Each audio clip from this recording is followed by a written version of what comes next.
of the Talk That Talk Show with me, Barry Holmes. Here we are in the new year. It's 2021. Happy New Year to everybody out there. I wish you a very happy and a very healthy 2021. I know a lot of people were happy and saying that, oh, we're so glad that 2020 is over. But, you got to enter this new year with a positive mind frame. And, I feel, out of any times, I feel it's the best time to be alive right now, man. Here in 2021, I got my friends and family that support with this vision. I've been able to create this awesome, amazing episode and an amazing talk show where, people are constantly in tune and people want to hear about the stuff that we want to talk about. And, I hold a very high responsibility in trying to deliver high quality programming.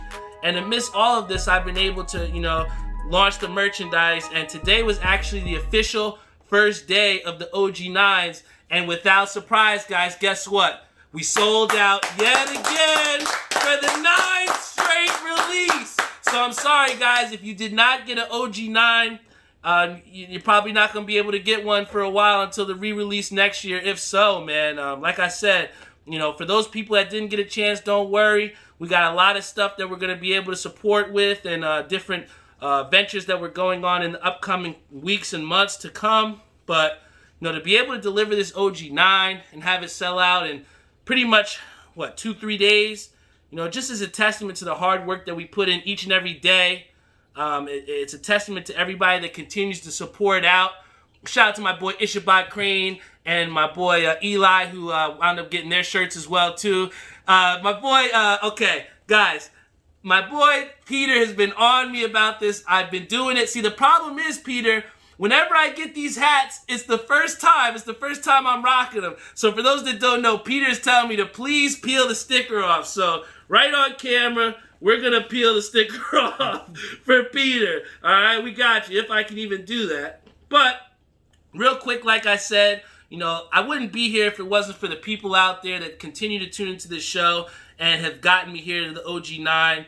There's big things on the horizon. One of the first things that I talked about and one of the things that I said was, we're trying to do big things here with the 100th episode coming up. And we come with reality to see that, hey, that shit is not that far along. With here at episode 86, we're looking at an April launch date for that 100th episode. So, what has become our goal and what has become something that, is in the future is really becoming a reality. And it's something that I can't wait to move into.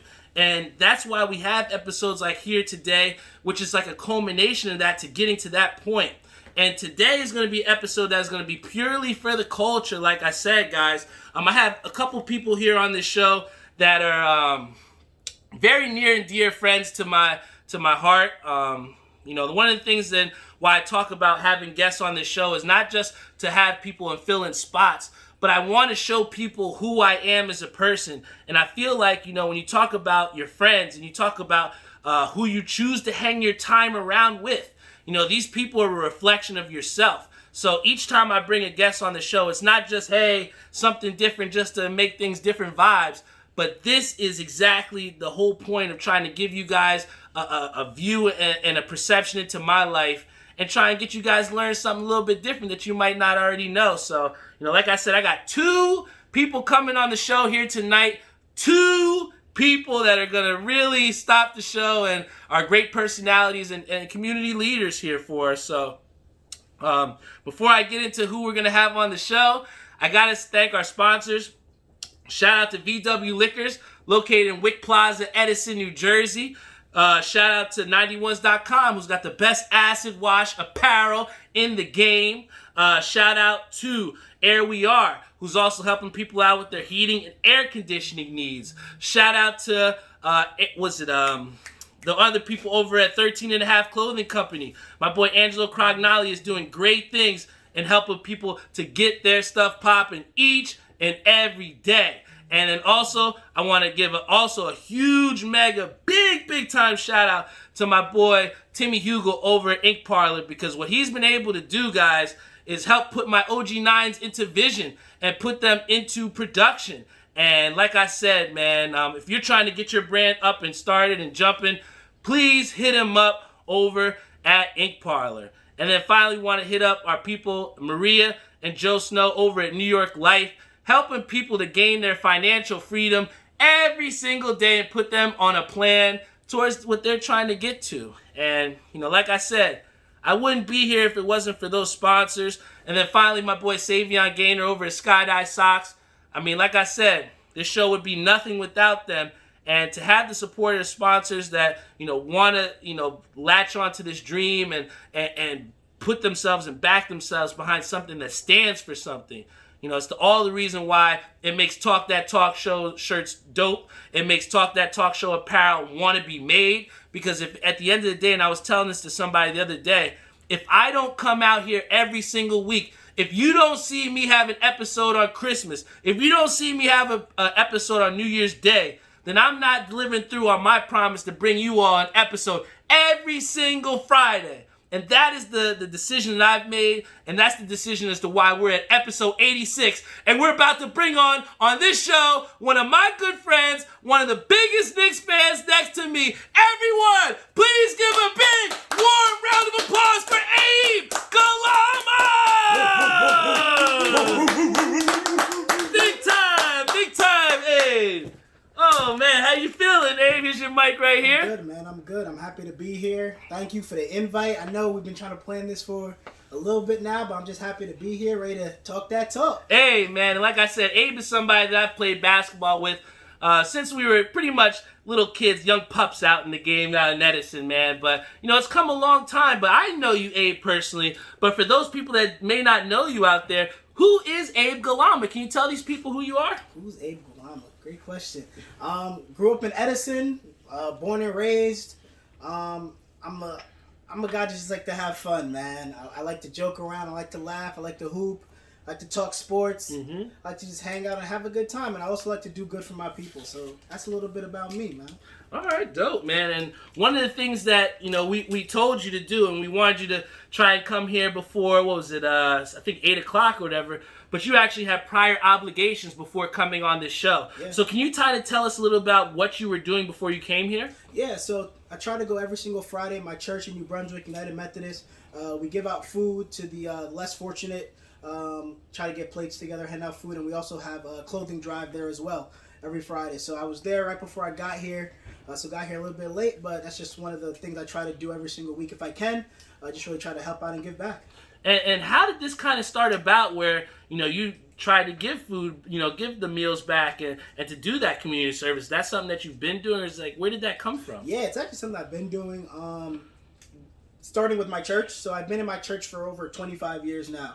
And we've done a lot of different community project, community outreach, and things like that. So that's where a lot of those things were instilled in me, a lot of those values. So now that I'm older, I try to just do it on my own and try to give back as much as I can. Now, and for those people also out there that may not exactly get the chance to do the community service and a lot of the work that, I even would done in nonprofit and what you choose to do on your own. But, how important do you think it is to give back to the community? You know what I'm saying? It's extremely important. When you get a chance to talk to some of these people that are in these tough situations, you really get to understand their story. And honestly, it could be you or me at any given point. And when you really get to listen to their stories and you learn from them and you hear them, it just puts things in perspective for you. And it really helps you understand, hey, this could be me. I'm going to value everything that I have. I'm going to value everything that I got. And again, I'm going to give back to them. So I think it's extremely important for people to always, if you can, even a little bit helps. Again, just do it for you. Go out there, have a good time with it, and just try to show love.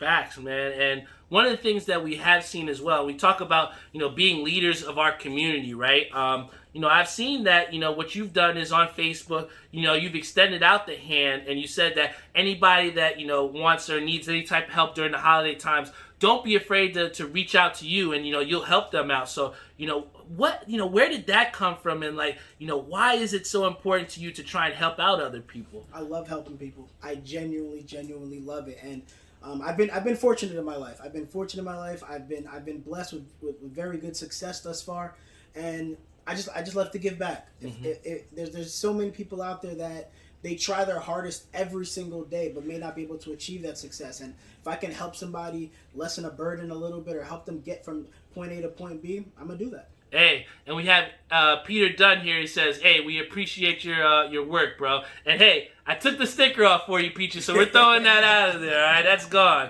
But, one of the things also that you should be very proud of is that, you've moved yourself to a leadership position at Amazon, right? Mm-hmm. And, been doing really well with that. So, can you kind of talk about how you were able to, work yourself into the leadership position, mm-hmm. and what does it kind of take to get there for somebody that's looking in saying, how do I get up there? How do I make myself in a leadership position like Abe? Yeah, so start off at Amazon as your entry-level manager, and honestly, I just grinded. I grinded every single day, and I just tried to be a good person. I tried to put people in positions to move up. So I love developing people. Mm-hmm. So that's one of the biggest things I did while I was at Amazon. I really worked on getting people to become supervisors, coaching them. I would go on my off days and I'll help you with your resume. I'll help prep you for your interviews. So that's kind of the things that I've kind of done to help people in those positions. For me, you just got to grind. Amazon is all about the grind. Mm-hmm. I've worked 3 weeks straight. I've done 18-hour shifts. I've come in on my off days. I've just grinded. I've tried to learn how the system works, how to be a better manager, mm-hmm. How to be, and it's given me pretty great success. So for anybody that's looking to get in, hit me up. Like I said, I will do everything in my power to help get your foot in the door and beyond. And that's the thing, man. A lot of people, they look for opportunities. They're saying that they're desperate to try and get these, but then when the opportunity is presented, they might not exactly take advantage of it to the fullest, So how have you been able to hone in and just try to take advantage of every opportunity that's been given to you? I'm not afraid. I'm not afraid. Say that one more time. I'm not afraid. I'm not afraid to fail, and I think that's the biggest thing. If you fall, get back up. Mm-hmm. Every single time. I failed 1,000 times. I'm going to continue to fail. But ultimately, I'm any challenge that's given to me, I'm nervous. But hey, I'm going to try my best. I'll ask people that have done it, hey, what can I learn from you to succeed in this role? I'm very good at asking people. I'm not afraid to ask questions. Nothing's a dumb question. And I really like to rely and lean on people that have been in positions for guidance. Mm-hmm. And I kind of take that and I kind of just roll with that. So, we talk about influence and you talk about you being a leader and you being someone that, influences people to be better and to do bigger things, right? Who was it in your life, Abe, that kind of influenced you to be that person or to be that leader? That's a good question. I would say really my dad. Okay. I'd say really my dad. He's always told me do the right thing. Be the best person that you can be. He's always pushed me to kind of be better, elevate to be better, always be the best I can be. So I would say it would probably have to be my dad that's kind of always pushed me to have that boots on the ground mentality. I mean, my dad came here from Sierra Leone, West Africa, started off as a dishwasher, ended up becoming a business analyst throughout his career, has a master. So he is the embodiment of hard work and really just putting your nose to the ground and just getting it done. And I hear you. The main thing I heard there is, put your boots to the ground. Shout out to Suge, who's on our Instagram live stream. Shout out to Theo on our Facebook live stream. He says, you got a great husband, Melanie Blue. Shout out to your wife, Melanie, who's probably tuned in as well, too. Stephen William here on our Facebook live stream. But, what we've seen is that, for me personally, you talk about having your boots on the ground and really, embodying that work ethic and trying to grind. And what I've seen is, we've seen this pandemic who's really just crippled, people as a whole, you know what I'm saying? And it's really kind of put us in an off-kilter and kind of changed up our routines a lot of the time. And you have someone like me who's lost their job where, you're coming in with a college degree and now you're struggling, you know what I'm saying? And I think, like I said, the biggest perception is that, you're not exactly working as hard, even though, things might not be going your way as far as, with the job search and with the unemployment. But like I said, and one of the things that I've talked a lot about is how this podcast has really infused me and really try and, motivate me to get something more. Even though I have, seen that failure and have been a part of an 85% layover, I've been able to build this podcast to where you have an OG 8 or OG 9 on, and I have people that are tuned to 17. 7 people tuned in here. So I guess the main thing that I'm trying to get at is, through this, heartache and through the tribulations, something beautiful has blossomed here with this Talk That Talk show. So I guess my question to you is, you invest a lot of your time here in the Amazon and to building yourself. Is there any type of other ventures that you've kind of gotten yourself into beyond just the average 9 to 5? Oh, of course. You know me, I'm a hustle. Okay. So one of my other ventures that I have right now is Green Griffin Properties. Okay. With my boy Ty. Okay, shout out to Ty. Ty and we have about 4 other partners, so there's 6 of us. And right now we are doing fix and flips. So we will buy homes. We'll renovate them, sell them. Our goal is to continue that process until we have enough till we can get into commercial real estate. Oh, man. So we can really sell. Thank you. Hell yeah. So it's been a good year, at least for us, 2020. We basically are working on 2 flips right now that we're about to sell shortly. And then we should have about 4 more properties coming into 2021 that will be ready to renovate. So it's been a blessing in that sense that we were able to make these moves and just trying to take it day by day, just trying to make something, man. And I think the huge thing that I also heard here is that the big thing is goals. You have actual goals. So how are you able to then set up those goals or set up to where this is something that I'm trying to achieve? 5-year plan. Everybody needs to set up a 5-year plan, and it's easy to just go, well, I just want to take it day by day. But if you don't know what your goals are, what are you gonna do? Right? Exactly. You don't know what you're pushing for. You don't know what you're working hard. So for me, I have my 5-year plan. I have my 10-year plan, and then I kind of envision, okay, what do I want to give my kids, my children? What type of life do I envision for them? So that's always at the forefront of my mind as I'm trying to always just to position myself in different avenues, I just want a piece of the pie, man. Facts. I just want a piece of the American pie that everybody talks about. Right, and everybody says that, the American pie, and the American dream is still attainable. And so I guess for right now, we have Stephen Jones who says, I don't think the pandemic crippled people. Mentally, if you have the motivation, you will provide for your family. And that's completely understandable, and that's true. But I think that there becomes a certain threshold past whatever mental capabilities. I mean, I don't see myself as weak. I see myself as one of the strongest mental persons out there, and I'm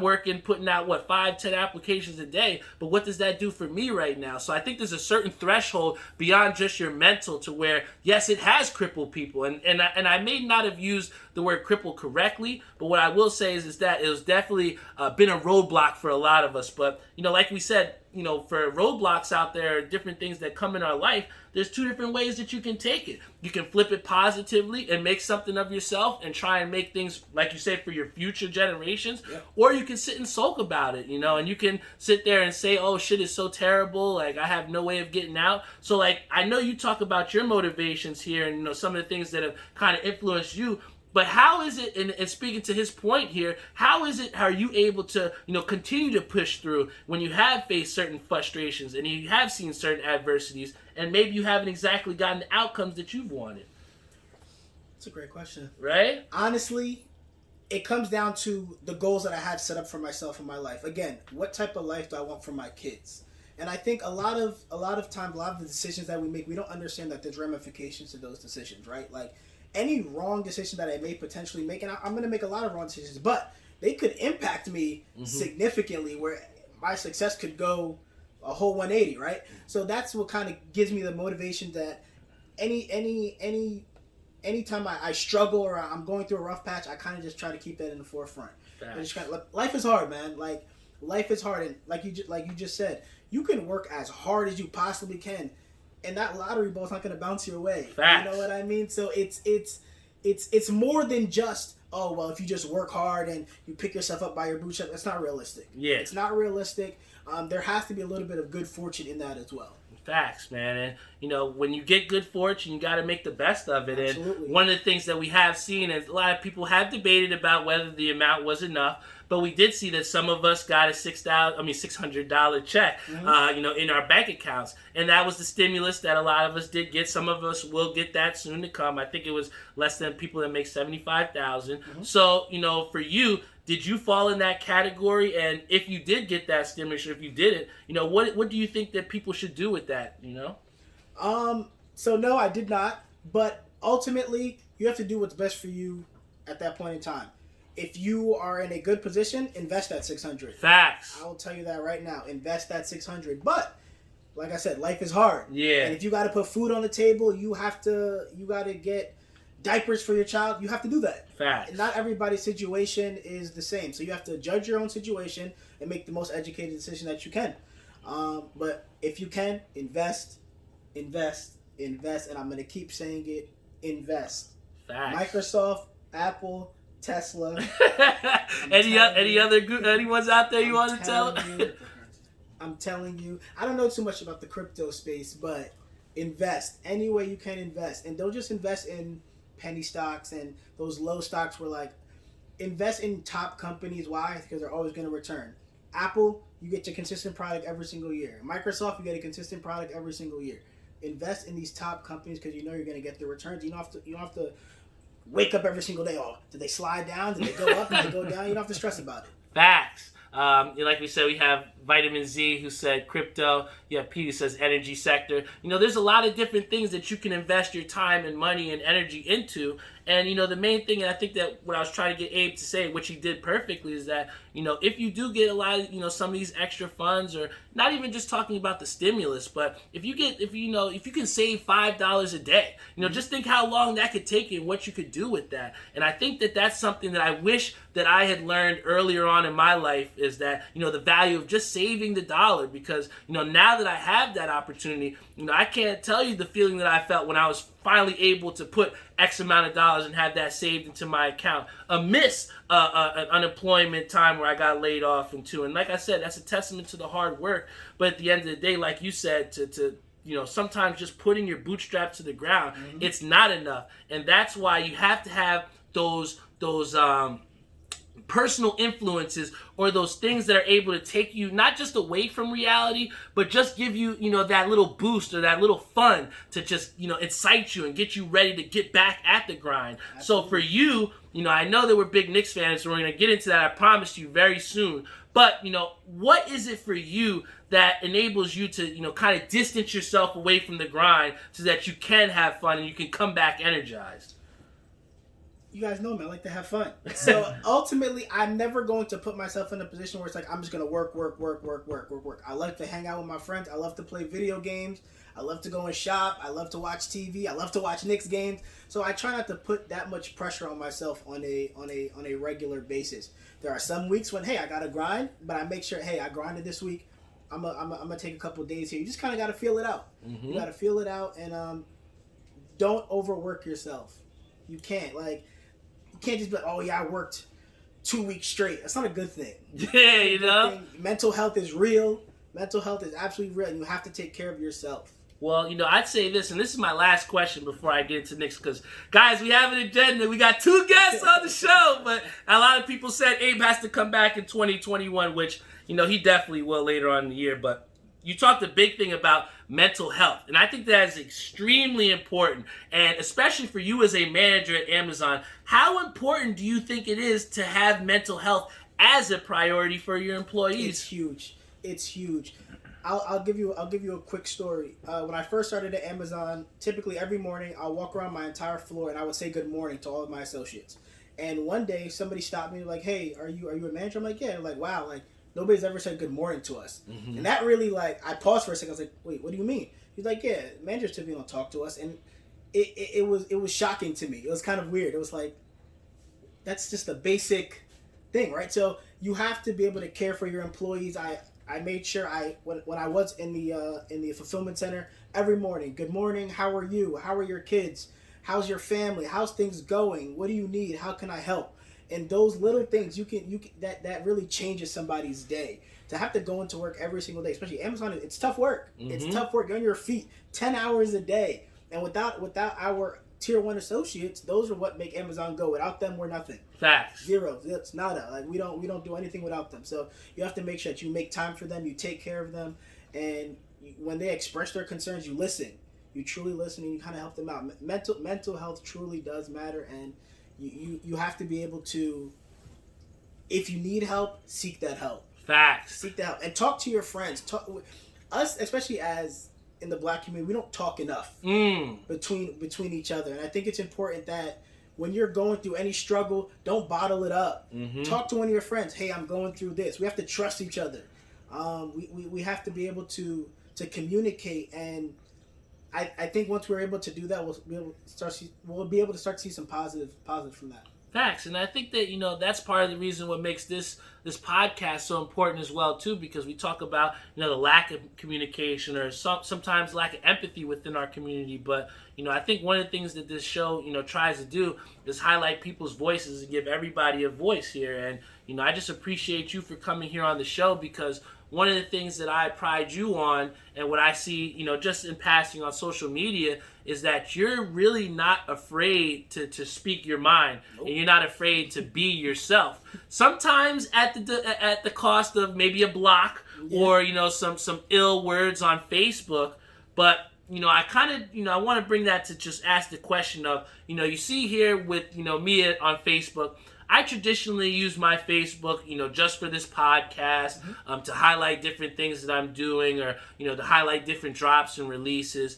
And you see sometimes people use Facebook in not the same way in terms of a positive light or whatever. And that tends to almost get you, in a way, to some altercations on the social media. So where do you think the line is crossed on what social media and Facebook in particular is used for? I think it has to be used for all these things. I think it has to be used to talk about social justice, what's going on in the world. Talk about your business and what you do, your podcast. It's a forum for everything, and it encompasses everything. And hey, if you don't want to follow that person, as you said, you could block them, right? Yeah. But I think it's important that people voice their opinion. Say what needs to be said. One thing I'm working on is just being more respectful, because I have at times, especially when I get angry or upset, I can become extremely disrespectful, which isn't really a good thing. So I am working on when I do have my debates and I do have my discussions, that I just try to be respectful. But you got to come with facts, or don't come at all. At the end of the day, if you're not coming with facts, you're just telling me stories, I don't know what you really want me to do at that point. And you've been able to, really, in a way, put people in their places. And not just that, but help them, and I'll say this in a respectful way, but to see the bigger picture, right? Absolutely. To see the bigger picture. So I guess, from the different things that you've had on social media, from the different things or tussles, or I guess you could say, that you've had with people, what is one of the reoccurring themes, or what's something that you generally see the most out of people that you tend to argue with on the social media? I don't think people understand the struggle of the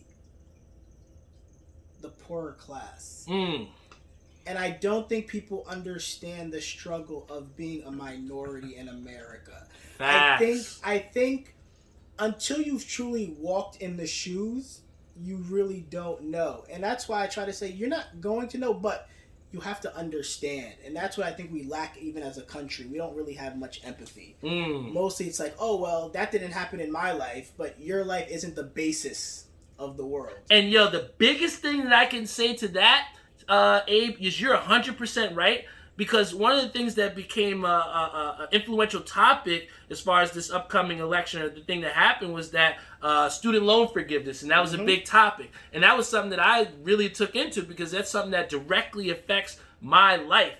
And to have people that I went to college with, went to high school with, shared the same space with, that are saying that student loan forgiveness is immoral. And just because I was able to pay, why should someone else, get help? I think that it speaks to what you're saying, is that, we as a people just don't understand as a whole the struggle that it comes with, not only just being black, or, without, just having that financial freedom, but just what it is to be an American, man. I think that, above all, there's a lot of different walks of life that affect us and that make things difficult. And I think that specifically me with that student loan thing, I think that was very, how can I say, selfish, or like you said. Absolutely. Yeah, can you talk? And I'm going to be quite frank.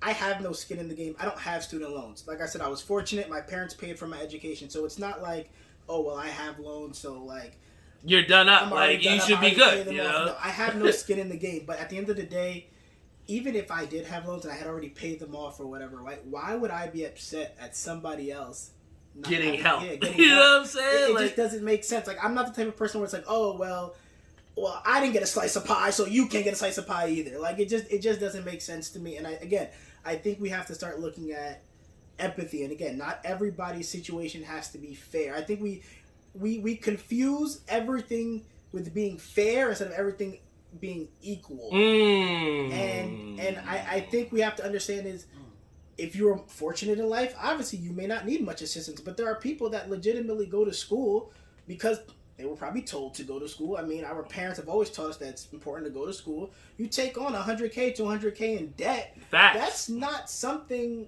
to come back from, especially if you're getting a job paying $40K a year. When do you expect to pay that off? Facts. With interest on top of that, man. I can't tell you to invest your money and invest in business and put in the stock market when you have $200K holding on top of your head. It just doesn't make sense. So that has to be a number one priority, alleviating student loans, and hopefully Mr. Biden does it, but we'll see. That remains to be seen, right? But one of the things that we do know, hold on, we said my boy Kevin Hart is spitting right there. Yo! He said my boy looked like Kevin Hart. No! Yo, my fan base is ruthless, man, I tell you. But nah, keep it in the box. Never gonna leave you. Yo, oh my God. But keep it in a buck, like, one of the real things that we do have and that we do share is that we are huge primetime Knicks fans. And we could not have you on this show without talking some Knicks, right? Yes, sir. You know, shout out to my boy Suge Matthew, who's a big fan of this show. But he was able to give me a little itinerary of Knicks questions that he wanted answered. So I think that, you know, this is something that we can both answer here and share this, right? So I'm going to run through some questions, and you just give me some answers, and I'll talk to you about it, all right? Let's do it. First question on the agenda. And guys, if you are any type of fans of Knicks or anything like that, feel free to put them in the thread, right? So the first question. Do you think Obi Toppin and his expectations are as high as Kevin Knox and RJ Barrett? No. Can you talk a little bit about that? So Obi Toppin 1 is a 4-year player, right? So I feel like he's already maybe at the peak of what he's going to be as a player. I envision Obi, though, as an Amari type of player, but I'm also not sure because he's a little bit undersized as well. You could tell, like, when he's playing, like, obviously he's, 6'8", 6'9", but he's very small. He's very thin. And quick. Very laterally quick. Very laterally quick. He needs to stop shooting that jump shot too much, get in the post. But I don't know if he has the same level of upside of expectation. But he should be better, though, than definitely Kevin Knox. Yeah. RJ, if he can get a jump shot, RJ will give you 23-24 a game. I truly believe that, but he has to get that jump shot. Yeah, and we have Suge, Ishabad Crane, who says Kevin Knox is booty. We have Theo that says Frank is boo-boo. And you know what? I have to agree, because those type of players are, you know, guys that we drafted as first-round picks. You know, they was our first-round draft picks. And when you draft a first-round guy, you're expecting them to be direct change makers. You know what I'm saying? And what we've seen is Frank is falling out of rotation. We've seen that Kevin Knox can't hit the side of a barn, and he was drafted as a three-point specialist. So, you know, what I see, and to go back to the question of, do I think Obi Toppin's expectations, I think that they are higher than an RJ Barrett and a Kevin Knox, because what we've seen is Kevin Knox has kind of showed us that he's not exactly living up to those. And even if he completes himself, or if he, you know, magically, you know, gets better over the course of this year, he's still behind on the progress of what we were supposed to intend to have him in. And kind of with RJ Barrett, who having that upside, we are kind of labeling him as that franchise player, right? And we've kind of seen the skill set. He's shown us what he can do. But I think the expectations are a little bit more higher on an Obi Toppin, because here you're coming as the National Player of the Year in the toughest media place in America to win games, and you're expected to come in and you're hurt. You know what I'm saying? So I think that he has a much larger uphill battle. And, you know, we just got to see how things shake out, man. But to lead into the next question we have here, do you think players are as quick to respond as a defensive-minded Tom Thibodeau? So far they are. Yeah.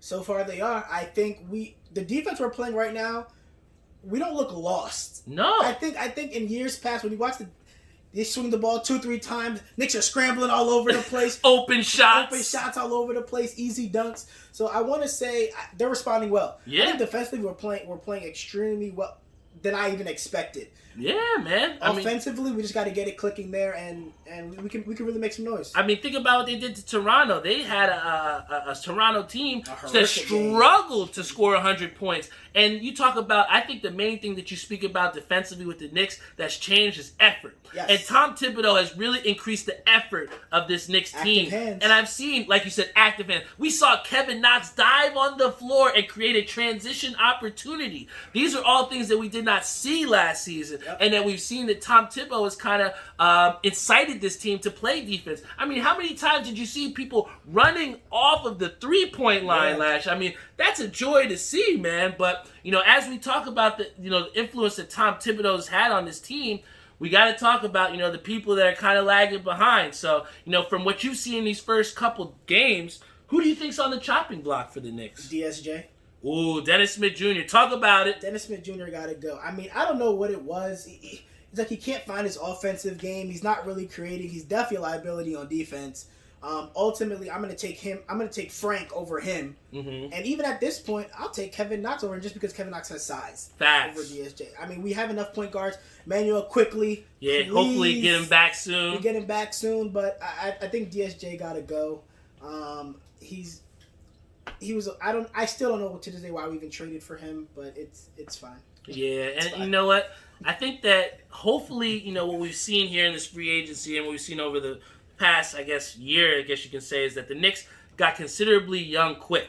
And with that comes some upsides and some downsides. And there's going to be some growing pains. But I think the general direction that the Knicks are moving in is a younger direction. And it's either a younger, get out of the way movement. And that's why, what we've seen from these players and over these first couple games, it's going to be very crucial to the progress that the Knicks make. Because these players that are leaned on, especially during injury-plagued times where you don't even have 8 players that you can play. I mean, the Knicks played a short bench just 2 nights ago. You're really going to depend on those supplemental players, and that's what we're going to have to see from the Knicks upcoming is how do those supplemental players play. But I think this is going to be a great question, and shout out to Shug because you really hit the nail on the head with these questions, brother. Shout out to you. But he asked, has Mitchell Robinson peaked, and how can he stay out of foul trouble? I really hope not. He hasn't peaked because that man is athletic. He has a heart. He's 19 years old? The guy's young.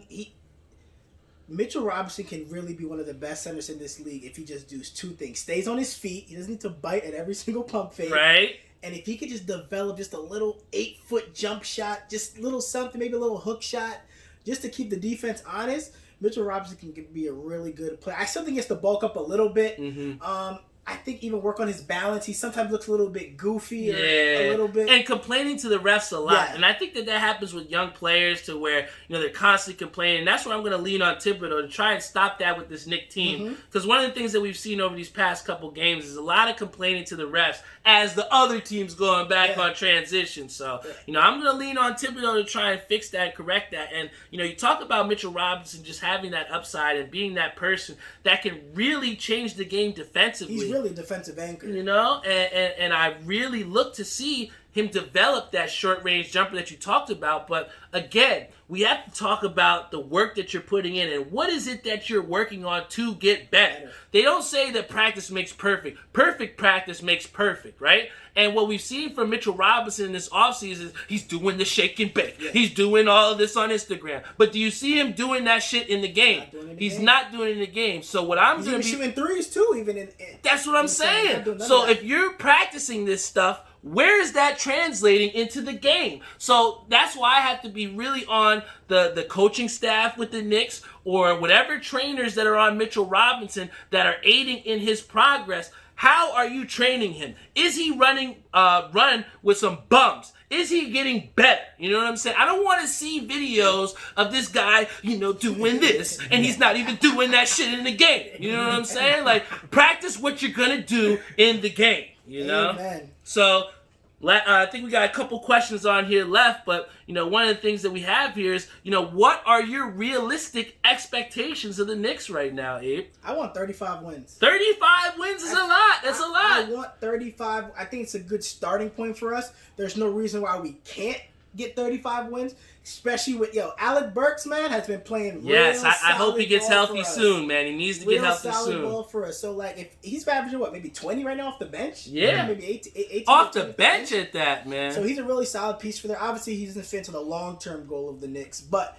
at least for this season, there's no reason why with this team. We got a young team. We got a team that got heart. We're playing defensive-minded basketball. Like I said, even a game like yesterday, we were in that game for almost 3.5 quarters, and then it kind of got away from us. But that was due to our defense. Defense can win us 35 games. But at the end of the day, in this modern-day NBA, we got to put the ball in the basket. We can't hit 3 threes in a game and miss 20 straight. If you're shooting 3 for 30, chances are you're going to lose that Talking game. to you, Reggie Bullock.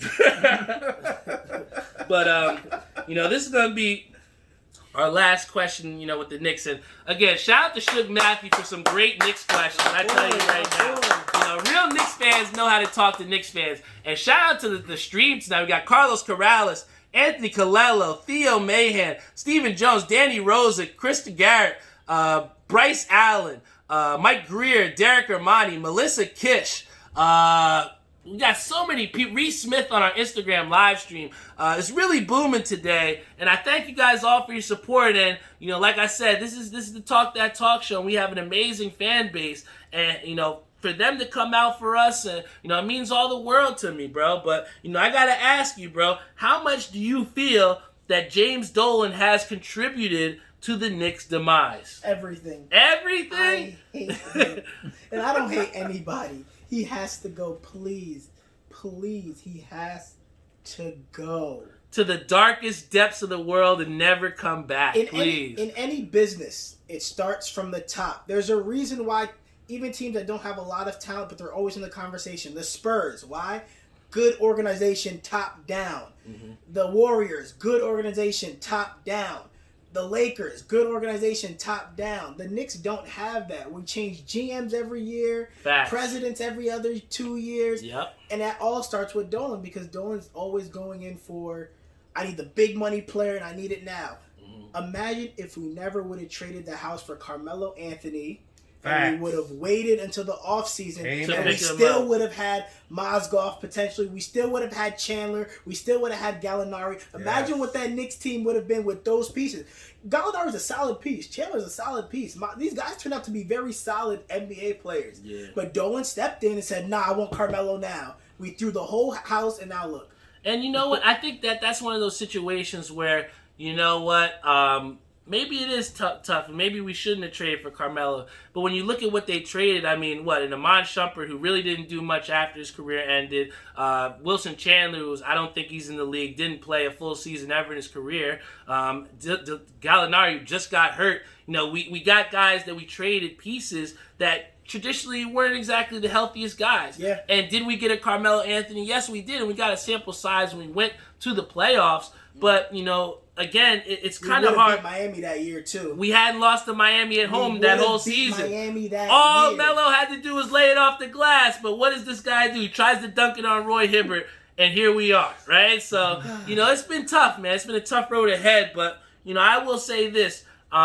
And I think that, in closing, for this, I'll throw this shit away. But I definitely just want to hear from you, bro. Especially as somebody that's such a diehard Knicks fan like I am. And I'll answer this too, but I want to hear from you. Because we have Jeffrey who says the Nets are going to win the East. And that might be the case.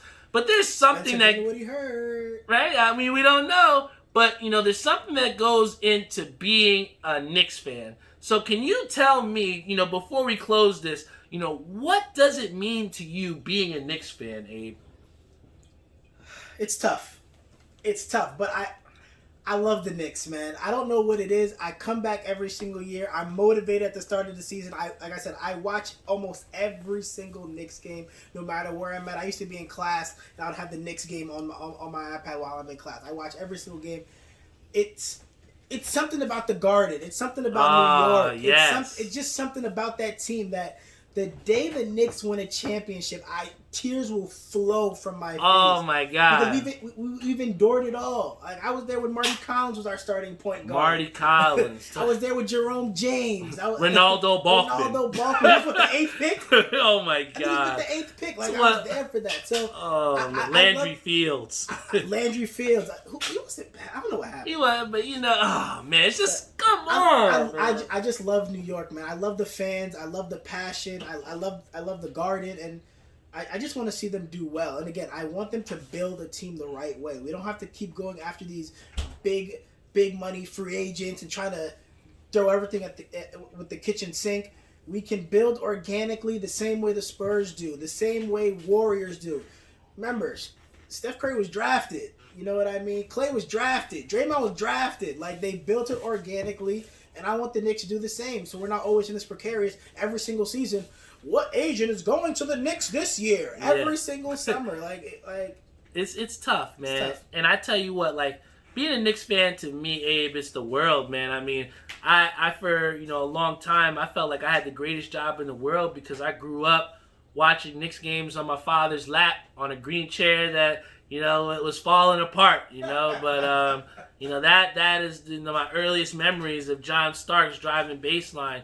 And I feel like with a lot of other sports teams, you have people that can be diehard Cowboys fans, you can be diehard Yankees fans, but it means something to be a Knicks fan because you had to have some sort of testicular fortitude to not only support a team that's been so terrible, for so long, but to dispel all the toxic comments that you hear about the Knicks. And, I heard a very important comment that J.J. Watt made. I don't know if you heard it not too long ago, but, they asked him, how do you get up for a game when you're 4-10? And he said that, he has the greatest job in the world. You know what I'm saying? The greatest job in the world. You get paid millions of dollars to go out and play a game. So how can you not put your best foot forward? And I feel like for us Knicks fans, it's been very hard because you have guys that are getting paid top tier dollars that aren't putting their best foot forward when you're investing your time. You're surrounding your day based off of a Knicks game for them to get fucking blown out by 20 points. And that's very frustrating, So for me, when I'm looking at these Knicks, and I look for these next couple weeks and months to come, I just want them to make my time worth it. Amen. Make it my time worth it to come watch that game and say, you know what? Okay, we got blown out by 20, but you held the Toronto Raptors to just 100 points. Yep. I can attribute that to maybe a tough shooting night. And what we've seen from the Knicks is that they're playing harder. And for somebody like me who's grown up in Jersey,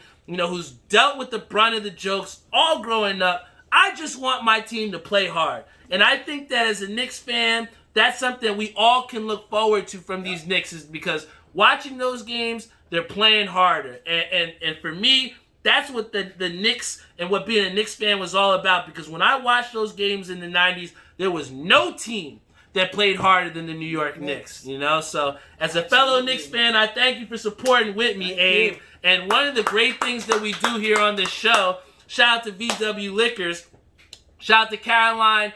We got her a nice Christmas present. And in return, she actually wound up giving me a very nice beer for us to try out here on the show today. So one of the things that we do is we do a ceremonial beer review. You think you're up for it? Let's do it. Hey, so real quick today, I have a beer for you. It's by Red Tank. Shout out to Caroline again over at VW Liquors. And this is called Quentin Quarantino Pale Ale, all right? So this is a 5% beer. It's going to be a little bit something to give you a little bit of kick, but at the same time, it's light enough to drink a couple of them, right? So real quick, like I said, Abe, we always like to review the beers on the show. So what we're going to do is, you got a cup here. You can pour up your beer, and we'll review this beer here today. And then also, guys, if you have any beers that you want me to try out or anything of that sort, please don't hesitate to put them in the chat. I poured my beer like an asshole. I don't know what I'm doing here. So as this waits, I'll just ask you real quick one time, Abe, before we go into closing, before we get into this beer review, if you had any type of words of advice to the people out there or anything that, you could tell to your younger self, what would you tell that person, or how could you tell that person some advice to help them be a little bit more like Abe and a little bit more successful? You guys see me talk about it on Facebook all the time. Trust in the baby steps. Not every single success that you are going to have in life is going to be that big splash, that job promotion, but even just doing the little things, those little baby wins amount to a lot, and they give you the motivation to continue to drive and go every single day.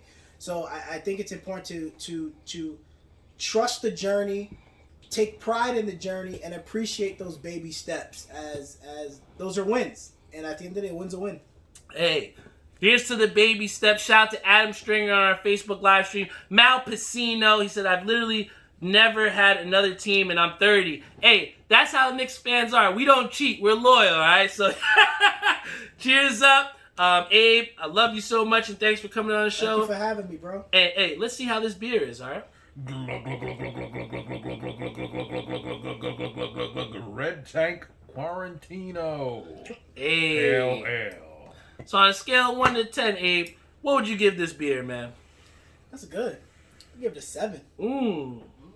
I give it a 7. Solid 7. Okay. I like that. We have Steven who says the color of this beer is very nice. We have it's very light, a little bit on the it's a little aromatic, what I'm saying? I get a nice aroma from this beer. So, if you're somebody that's looking for that, definitely going to want to check out this beer over at Red Tank. Again, shout out to Caroline. Shout out to everybody over at VW Liquors for hooking me up with this beer.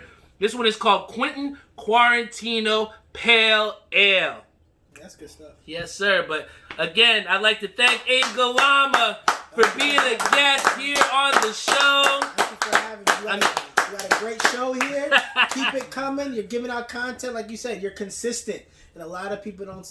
consistency is key, man. Facts. So just keep doing what you're doing.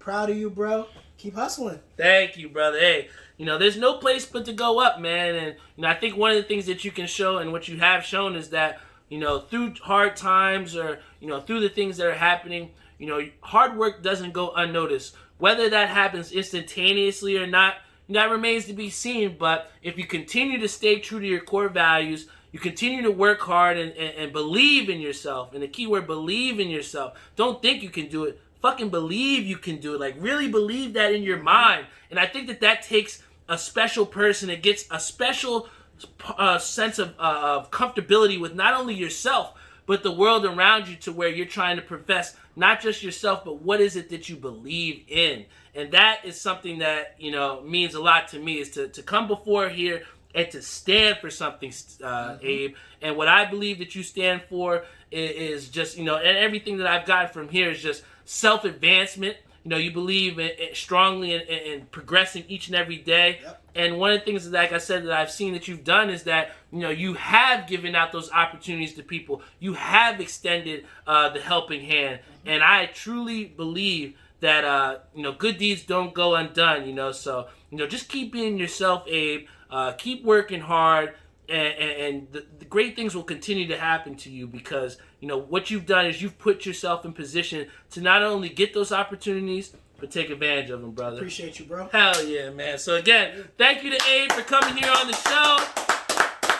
And that about does it for our show today, guys. We're going to have Abe head over here. Thank guys for tuning in. This is the Talk That Talk show. I'll see you later. Psych! Psych! You thought we was done? This is a double feature, baby! We going into the 2021 for a second part of the episode, man! What y'all thought I was playing? You thought this game was over?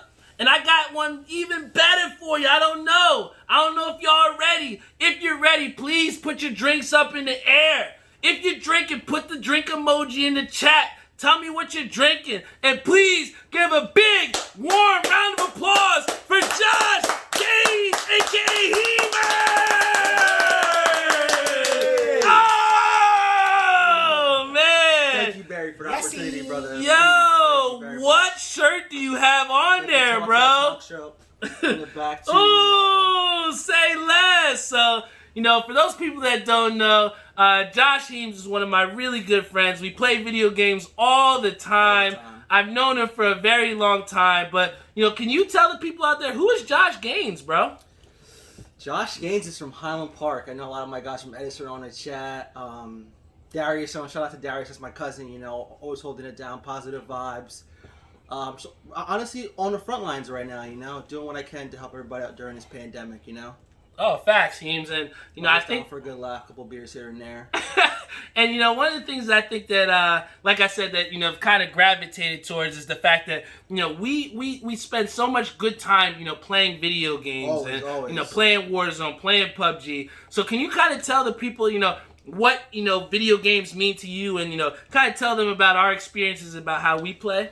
It's my sacred space, I think I've known you for almost 10 years now, and through 2K, but like we said, PUBG, just countless hours of being able to just de-stress and be in like my comfort zone where I'm having fun, I love playing with us, our OG crew, me, you, Jeff, Hanjan, guys that like I would wake up and be like, yeah, I'm gonna see these guys today, we're gonna talk, positive vibes, catch a few wins, It's something I just enjoy. It helps me really just decompress. And, I think that one of the things that we have done, Heems, is that, we've created, a culture where, we have people that are playing in the party, and you have people that hang around the party. Shout out to Scorpizzo who's tuned in, but, always. You have people that are in the party. So, can you talk also a little about what those Xbox parties look like when we're on there?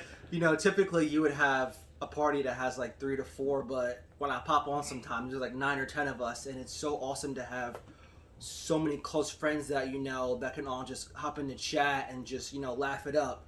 It's almost like being at like a bar or like a party or just being around your friends. It really gets that social aspect of just talking with friends and staying connected with people that you know and love. We have Reese who said, "Fix your hands, please. Stop holding the mic like that." I think he's telling you that's a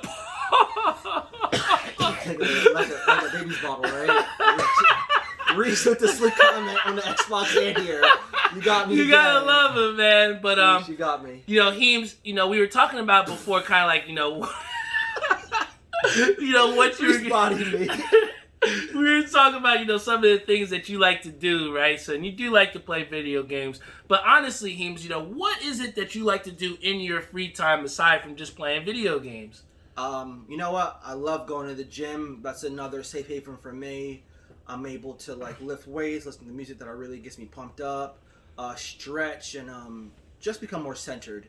Through a rough work day, I think when you're able to come home and just be at like your local favorite gym and being in your spot doing the workouts that you love, being able to just sit back, relax, and stretch, and just get more centered. And you know what? I think that being centered is very important, and it's mental something and we talked about it earlier with sure. mental health and how important it really is. But how important is mental health to you, Heems?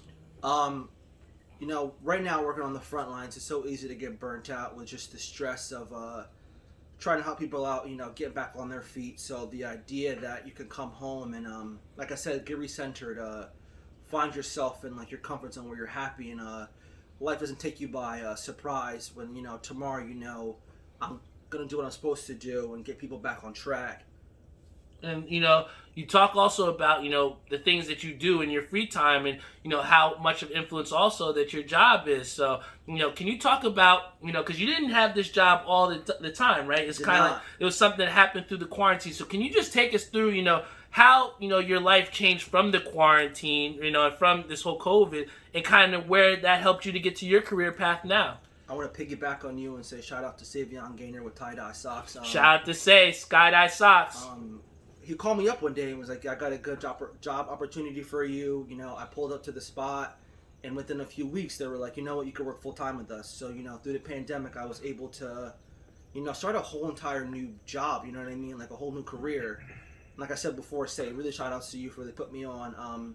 Through that avenue I was able to like get full benefits, premium, work in a whole different environment where as a bartender I'm helping you get drunk, but now I'm helping you get better. I just think that I'm able to go home and be like, I help these guys out, women out, they appreciated me so much. It feels a little different for me. Facts. And one of the things that we have seen now is that upon your job, you've become vaccinated, right? So can you talk, bring us through that a little bit about that? Like, what was it like to get the vaccine? And was that something that, your job mandated that you needed to do? Or is that something that you went out and sought to get? It's just stopping the spread. I think little history fact with like the Tuskegee experiment, it really deterred African Americans from getting it. But like seeing people who are like higher up in like political places get these vaccines, if they're getting it, I might as well too. Where I actually work on the COVID floor, so there's so much. So I think there's something I could do to help myself, to protect myself, people around me too. Okay, dope, man. Can you talk a little bit about what the process was like? Was it just like a shot? Did they get up your nose? Because I know a lot of people are a little worried about getting tested because they don't want something to go up their nose and stuff. So was it like a really tough process or was it something easy? It's going to be uncomfortable. It always is. But the idea that you're getting checked for having COVID, I think puts a less stressor on you for going to public places, hanging out with loved ones. That's the first thing you can do, is get tested. It's going to be uncomfortable. It's, probably 2 or 3 inches up your nose, but the idea to come back from negative lets you allowed to, be on an awesome show like this, And, we have Peter who says, Heems got to be the first black man we know to get it. Very courageous. And that's true because, you have people like myself who said, I haven't even gotten the flu shot in my life. Yeah. So you think for sure I'm going to get the vaccine? I'm not sure. And I think that we have people that do argue for science. And I think that we, at this point, have to normalize that just because you have someone that is vaccinated doesn't mean that, you exactly have to do it. And you have to. Yeah, Nope. And I think that what you do is you come from a place of, saving other people, and I think that becomes from a belief that you have in, the science that's out there. So, was it scary for you, or did you feel that there was fear going into getting that vaccination? No, and this shout out to my boy Marcus Hughes, who I first saw get it first. He's one of my good friends, someone I look up to. Brother himself got it. I talked to him about it. He said it was a headache for like an hour or two for the next day, which I also experienced myself. But I think from there, just it's something I got to do. It's good for me. But like I said before, Barry, you don't have to get it. It's up to you. It's a personal decision. HIPAA violation. No one's gonna ever make you get it. I don't think you're going to be denied any access to going to concerts or anything like that, But, what we have seen, Heems, is that this has become a reality to where, people are really leaning on this vaccine for not just safety, but in a way, hope, And, what we have seen is that there has been some things linking to where they might put the vaccination on your passport, or a certain entry you might not be able if you don't have this. Do you see that as a future for us, or do you feel like that's a little bit of an overreaction? Super overreaction. That's in violation of HIPAA. You were never able to disclose your personal medical information to anybody. And speaking from a big business perspective, I don't think anybody's going to take a short and taking money from you just because you don't have the vaccine. Doesn't make sense. Yeah, and you know what? Like we said, you're very courageous, for doing that, and I thank you for taking that step because it takes people like you to iron out the kinks that a lot of people said that they were afraid of, man. And I wish you all the best.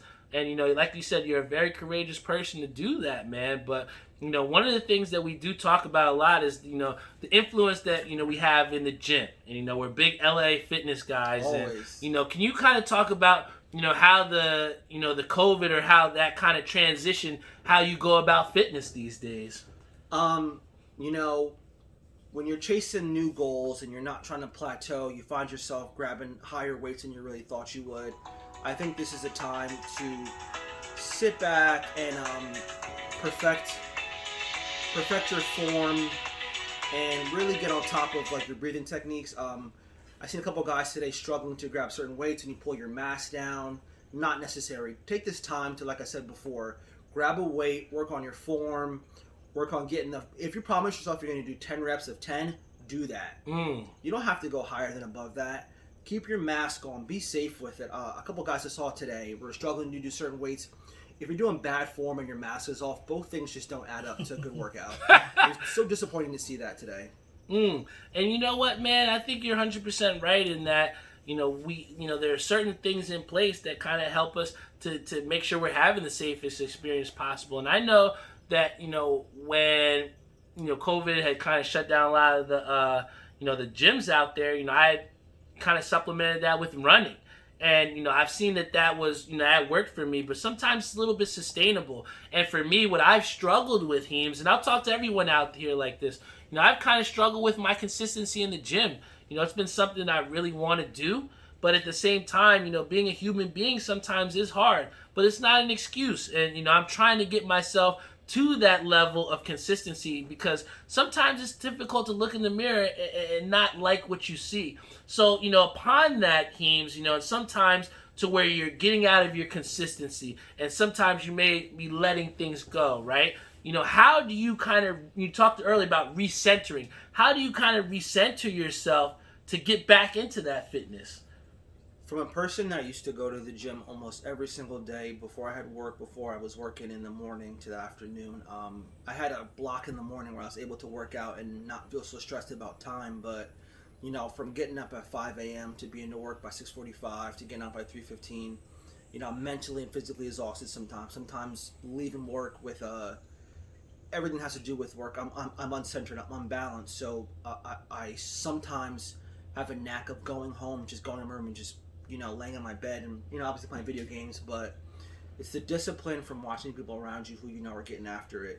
Shout out to Darius, I see him, I'm always like, he's doing work. I see Stanley, running too, and I'm like, you know what? These are my rivals in a sense where, like, these guys are working, I'm working too. Even Layla, shout outs to him, Sterling too, and everybody's like, they're going hard, when you see these posts about things, it's not a competition between us, but it's just about embracing the fact that let's all grind. Facts. And you have Sterling who says that I'm holding people accountable. He constantly is calling me a fat boy, even though I want to punch him in the face. Dude, you know what I'm saying? Like, even though I want to punch this guy in the face, I mean, it kind of motivates you to say, shit, I don't want to be a fat guy. I want to go out there and go to the gym. So, where do you kind of find that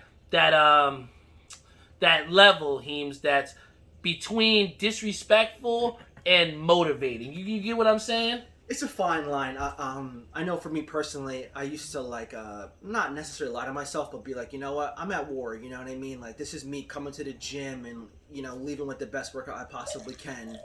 But I think that I'm in such a better headspace now that it's hard for me to find the motivation to want to lift the world. I was so prone to being like, something bad's gonna happen to me. Let me just lift, let me do 10 different workouts and exhaust myself because the next day I'm going to feel great about it. But I think it's more being in tune and a more positive and peaceful mindset where I'm like, I'm going to do this thing that's good for me down the road, And you know what? I think that's a great segue, because one of the things that we've kind of talked about and, can be the downsides to Xbox parties, is that, sometimes it can be toxic, right? And we've been in those Xbox parties where they aren't exactly the most positive, right? But one of the things that we've kind of talked about and what we've kind of embraced as, within our, gaming community is that we've kind of embraced, the positive movement or positive vibes only, right? Yeah. So, and that's something that I think that not only on the Xbox that, we talk about, but you've kind of lived and embodied yourself, over these past couple, years, from changing from those ways. So can you kind of talk about, how, where does that positive mentality come from? And is that something that you truly believe in radiating these positive vibes? I used to get headaches from playing video games with toxic people. You're pushed to a point where you're pushed to win the game. But I think, looking back, I would go to bed so mad sometimes, wake up so pissed off at the fact that we didn't win Overwatch games. We lost in overtime. I think being able to play the video games that you love and not having that weight on your shoulders makes it that much more appealing for me to just, like I said, decompress. Because so many times, even joining Facebook groups, you post a cool video, it's always shade, it's always toxic, and I'm like, I don't want to live in that realm. I think pushing positivity, even towards my friends, I always felt it was so weird when we'd always yell at one another, and I'm like, well, wait, we're all boys. Why are we doing this to one another? We're arguing, cursing, saying things we don't really mean. Facts. And you know what? I think that, when you start to be positive, and what we've seen from some of our friends is they've really latched onto that shit. You know what I'm saying? Winners win, losers lose. So the idea that I'm putting out a loser's mentality when I'm being mean to you for doing a simple mistake, it doesn't pay dividends to our winning ability. Facts. And you know what? I think that one of the things that kind of enables us, and it's funny to talk about video games in this way, guys, but, what I've really taken with, the Bazooka Barry Gaming is, straight up, man.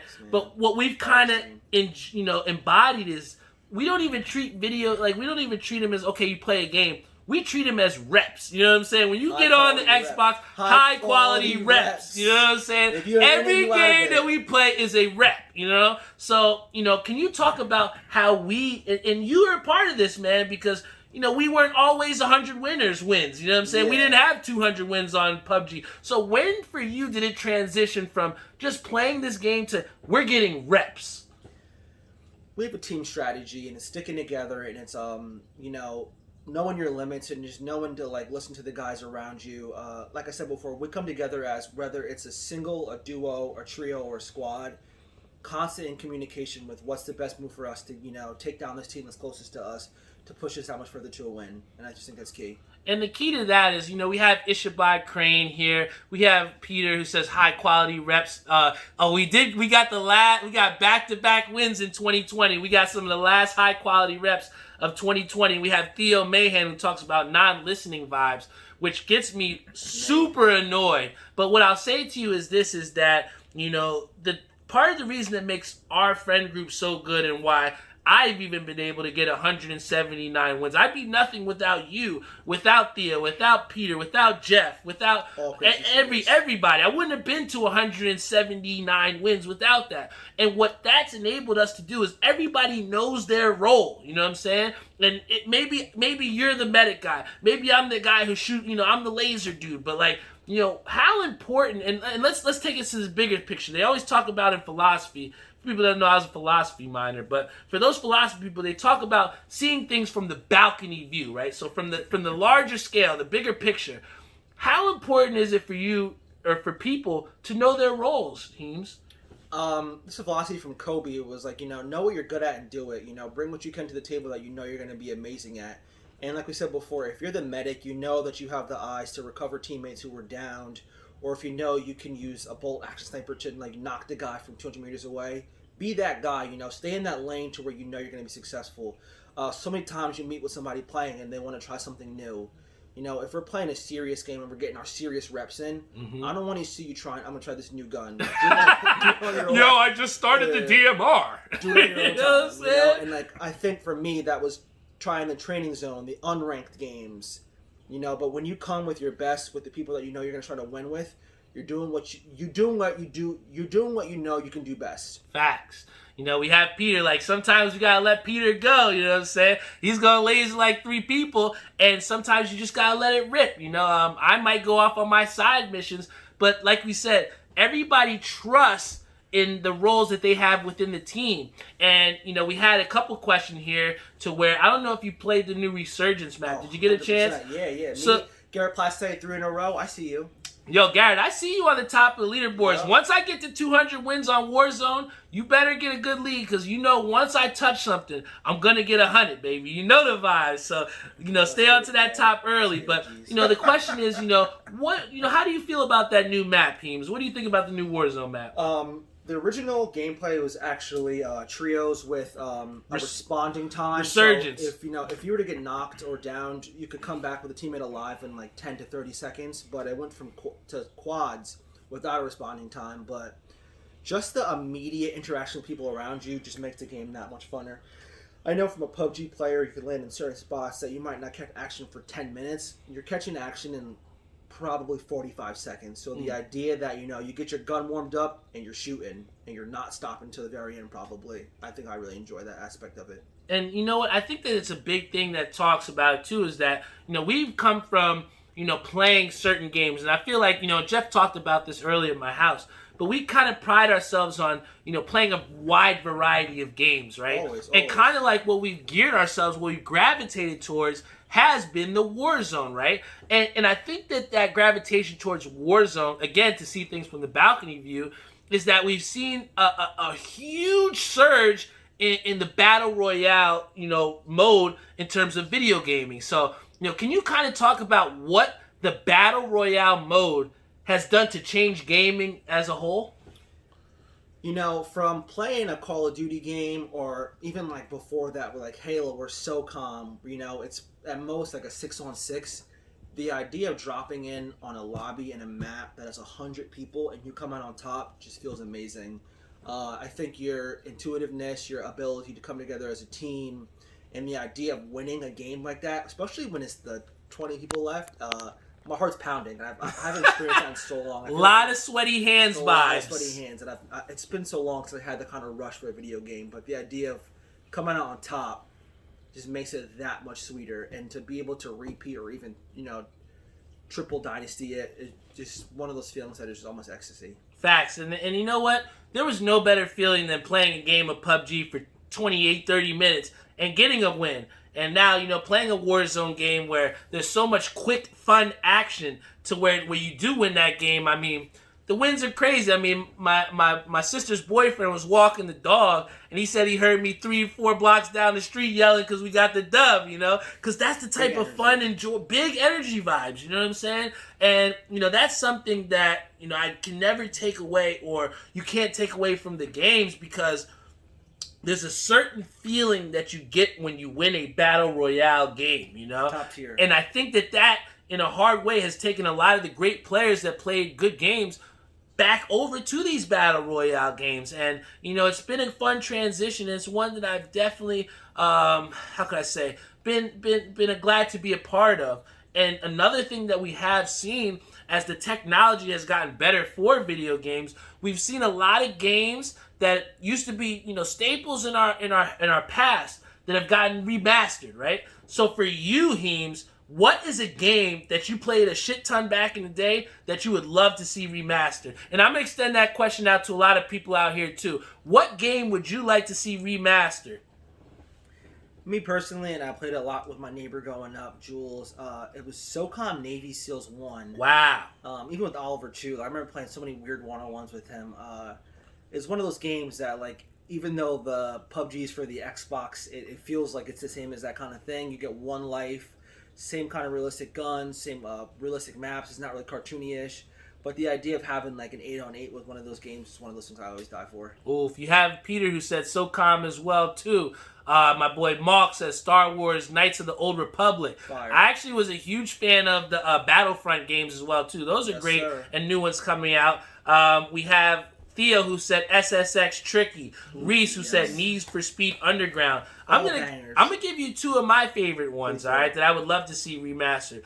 I would love to see a GoldenEye 007 remastered. It is. It's coming? Year, yeah, I read it somewhere. Next year. Bro, let me tell you something. Before there was Battle Royales, there was everybody trying to get the RPC 90s, those twin SMGs. Yep, or the golden gun. And you know what? Facility in the bathroom. If you had N64, best believe you had 007 GoldenEye. So for a remastered game, I would love to see that. And then, as a how can I say, an honorable mention? Yeah. I was huge on Siphon Filter. Maybe a lot of people knew that game as PlayStation, but Siphon Filter was definitely a dope game. It was one of those espionage games that kind of, rivaled with Splinter Cell. But I definitely loved that game. We have people that said, Kevin, that said Warriors, Mass Effect. Yes, Warriors. So Tony Hawk Underground. Yo, let's talk about that real quick. You were huge in telling me I should get the Tony Hawk Pro Skater remake. We talked about Skate. We talked about how, is that a must-buy game to get that Tony Hawk remastered? If you're from that era and, you spent countless hours playing those games, I think it's just so much fun to get back into it. It gives you that childhood rush of playing a game that you enjoy really playing a lot. For me, it was the soundtrack that really got me. It was the nostalgic of those maps. It was progressing, creating your own character. But, with the new gen vibe, it's more clear, it's more pristine to it. So I think it's something I really enjoyed. Facts. And you know what? It's crazy. You must have read my mind, because one of the things I definitely want to talk about is that there's a huge gap between the next gen consoles and current gen consoles. I've had people, desperately asking me, how do I get a console? You have people that are saying, yo, you should wait until they get the kinks out. As someone that has the next-gen console, Heems, how important do you think that there is a considerable difference between the next-gen Xbox and the Xbox Series, the old one that we just upgraded from? Coming from a caveman from myself with having the original Xbox and never changing it, I know me and Hanjan had it together. The idea of getting the first Xbox to this new one has really taken my game experience and even my gaming skills to the next level from, rendering in issues, from lagging just because of like the game speed and people around me, the idea of hopping in this new gen system and being like top tier speed with it has really made me a way better player in this last couple of months of getting that system. Facts. And you know what? I've had a lot of fun. And I think that the biggest thing of why I've had fun is that even though we have upgraded and went to the next system, we're still able to play Warzone with our friends that have PS4, Always. with our friends that have Xbox One. I'm not brand new. And, that was never possible when we were kids, bro. If you were having a PS2, you couldn't play with a guy on PS1. Never. If you had Xbox, you couldn't play with your homie that had Xbox 360. You had to beg your parents, please, can I get this for Christmas? Please, can I get it for Easter? Can I get it for my birthday? And what we've now seen is that from things being cross-platform and also being cross-generational, it's really increased, the overall people that are playing video games because everybody can play and it's accessible to play together. So what I want to ask you is, Fortnite kind of was like the first game that kind of made the cross platforms, right? And really made to where everybody can play together. Do you see that as the future for gaming for every game moving forward? You know what? In terms of having consoles versus the PC, I think it would be a lot more attainable for the PlayStation and the Xbox to come together. PC, if you put a couple racks into like a system, you're going to have high quality speed. You're going to be leaving console in the dust just because of the mouse compatibility speed.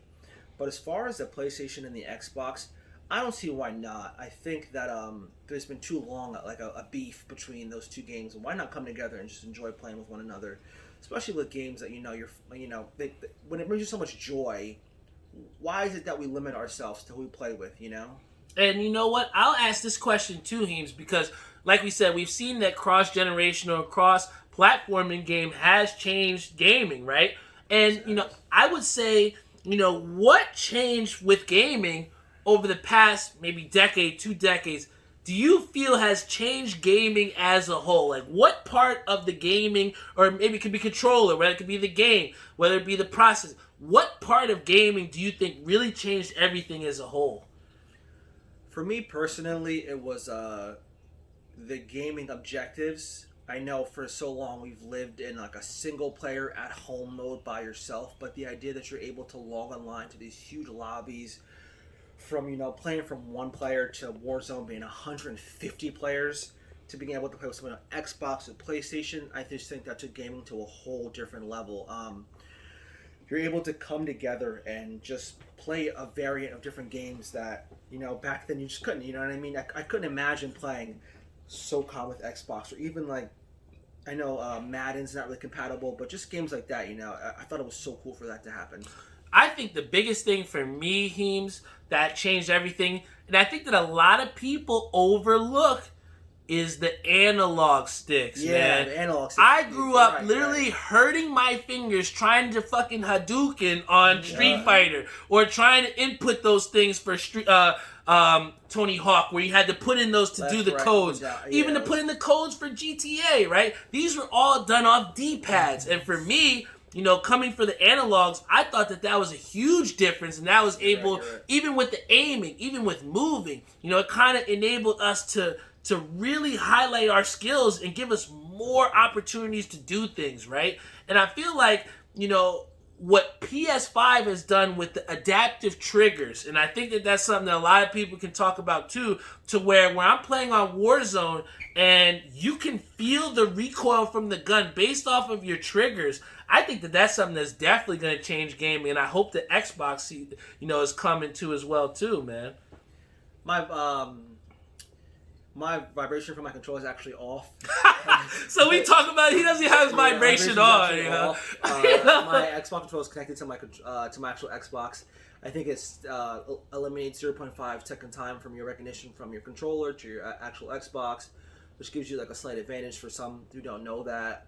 But like I said before, it's completely off. I don't want to have my hands shake when I'm doing something. I just think that makes my gameplay a little bit more smooth. So Pete, you just dropped a little gem there, right? I think Ishabad has his vibration turned off too. But I want everyone to listen up, and I want specifically to Sterling to listen. I want specifically for Javon to listen if he's tuned in. But we have people that we play with on Warzone that we metaphorically say we put them in the backpack, all right? They might not be exactly the best players. You know, they might be ass per se. So for people like that... I didn't say that. Sterling, I got your back. I didn't say that. So for people that struggle to get reps, what is something that you can give them, Heems, to maybe get better with Warzone or Battle Royale games in general? I'm going to take a step further in video games in general. YouTube. You're always going to find people who are giving you the basics, or just from amateur to, you know, right in the middle to advanced controls. You're going to find people who really give you the heads up on just different, like, you know, different ways how to play the game and how to just do it differently, how to analyze certain situations and realize that if they're doing this, I'll do this. Mm-hmm. You know, I think for me, for PUBG, for even other games, was if someone's hiding out in like a rock or a tree, throw a grenade, it's going to force them to a certain way. You know, I think the biggest thing was you get a one-on-one, you're just so ADS and leaning over it. Get the clear advantage by throwing something and get them out of their hiding spot, which I learned from YouTube, you know what I mean? There's always going to be somebody out there who has, you know, I think with full-time jobs, it's not a knock against anybody else, but the idea that, like, this person is really embraces as like a lifestyle thing, and they're telling you how to get, I mean, it's also there, so it's not you're cheating, you know, but I just think that, like, YouTube and, like, even Twitch, you know, watch these professional gamers out there, you know. Watch Bazooka Barry Gaming. Seriously, right? Follow them right now. Play video games, you know. Shout out to 6 years later with Benji, you know what I mean, with the Rocket League. Everybody, you know. Facts. And you know what? That's a huge thing, because my brother does watch people on Twitch, and, you know, that's the same thing for if you don't know how to fix your car, if you don't know how to do something around your house. People go to YouTube. Do the same shit with your video gaming, all right? If you're tired of getting your butt kicked by your friends, if you don't know how to stop the run on Madden, go to practice. Figure it out. You know what I'm saying? Watch go esports. Figure it out on YouTube. For a reason. Watch what they do. I've learned so much from watching professional Overwatch, professional PUBG players, professional Warzone, just like their tactics, you know, what guns they're using. The communication skill is so important. If you don't have people who are constantly looking left and right, letting you know that there's a team Northwest 250, also a team South 120. What's one of the biggest keys to gaming is just call outs, you know. Communication is key. Facts. And you know what? I think my tip kind of goes along those lines, because what do you see that I'm wearing right now? A headset. Get yourself a freaking headset. And it's not a one-person game. Get yourself a headset. It doesn't have to be expensive. Something that you can hear somebody saying, 220, I see 2 players. That's it. Pete, I know you're good with finding good deals. Please put in the chat a great deal for someone to get headphones. All right, put in the chat anyone, if you have a great deal on Amazon somewhere to find a good pair of headphones.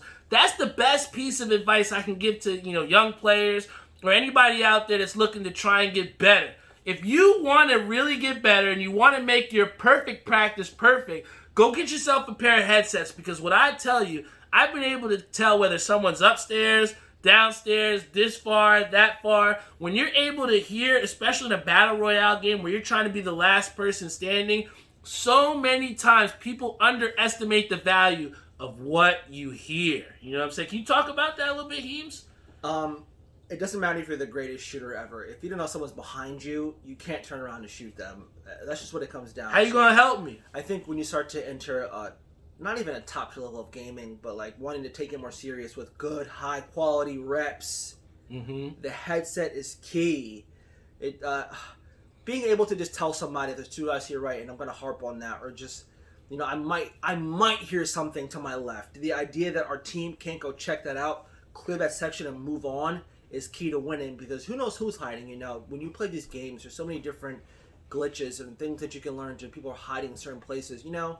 And that's not to say that's a bad thing, because if you're the last person on your team, play passively, you know what I mean? But the idea that you can't let your team know that this is what's happening, you're always going to be at a disadvantage. Yes, communication is key, man, and you can't get that consistency if you're not telling people what's going on, right?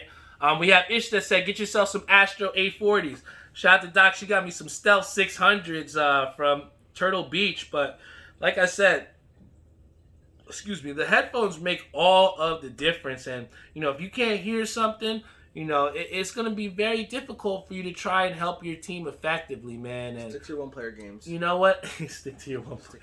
But, I want to take it off video games for a little bit because what I want to draw on the fact of just how motivated of a person that you are, Heems. And, you talked before about how, the pandemic really affected you and how you were able to use the opportunities that Say gave you to make something, right? And I guess, my question to you, Heems, is, for a lot of people moving into the next year, we have a lot of people that have New Year's resolutions or things that they want to see changed, right? I guess I just want to ask you, what is it out there, Heems, besides video games, what is it out there for you that is a goal for you that's, attainable and something that you can really see yourself doing here in 2021? For me personally, and this might be for everybody, it was going back to school. It was trying to get my head back in a book.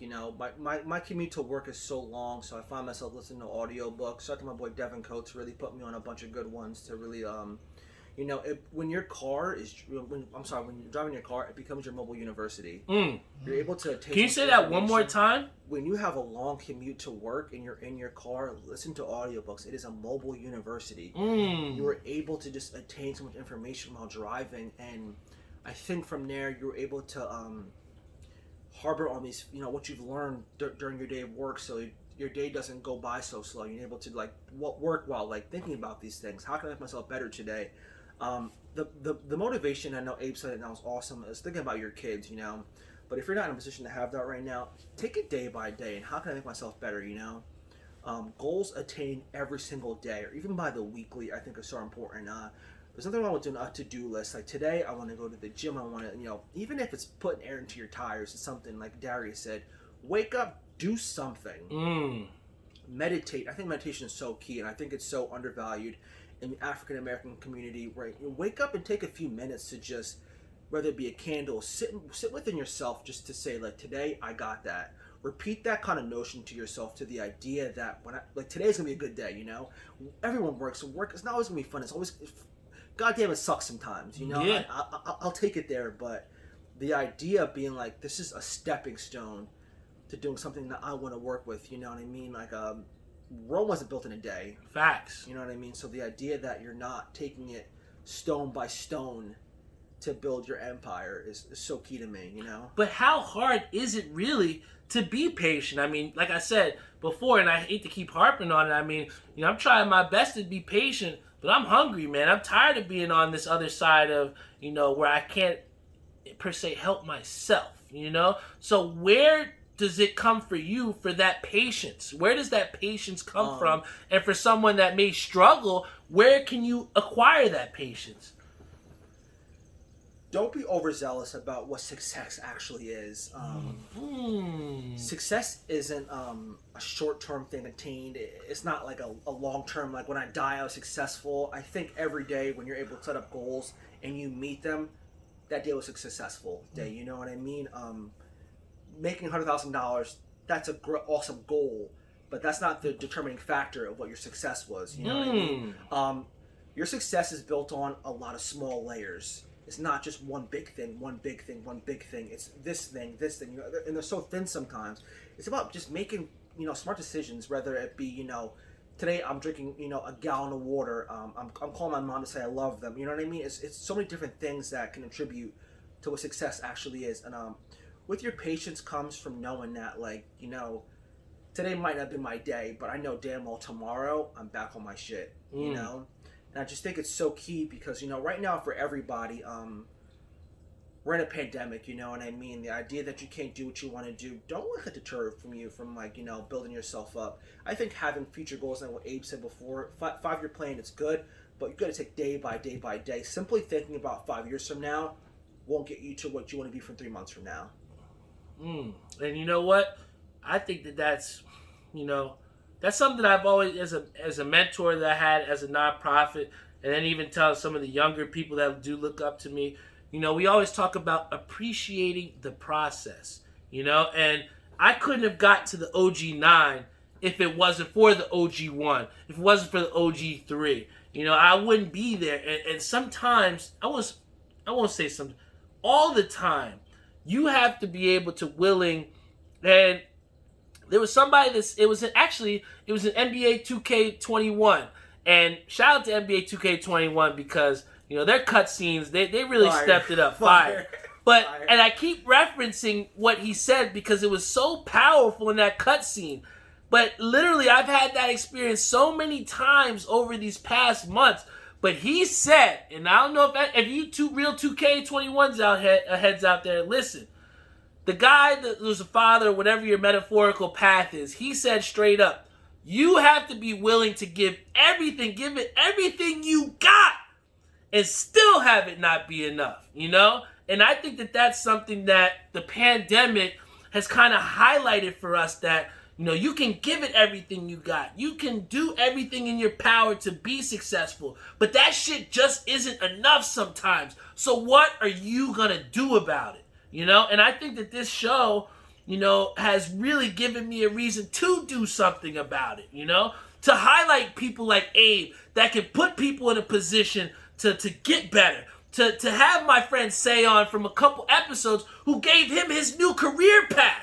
You know, you have people that are in elevated positions that look down on you and say, look at you. What is wrong with you? How come you can't get up here? Or you have other people that are up top that want to pull them up with you and say, come up here with me. You know? Come up here with me. And I just think that, you know, that's just so important within our own community as well, too. And I think that's something that Abe touched on. I think it's something that you touched on just with video games. But when we look at it from, again, the balcony view to say, hey, here I am as a leader of my community. Here's somebody who I have a podcast.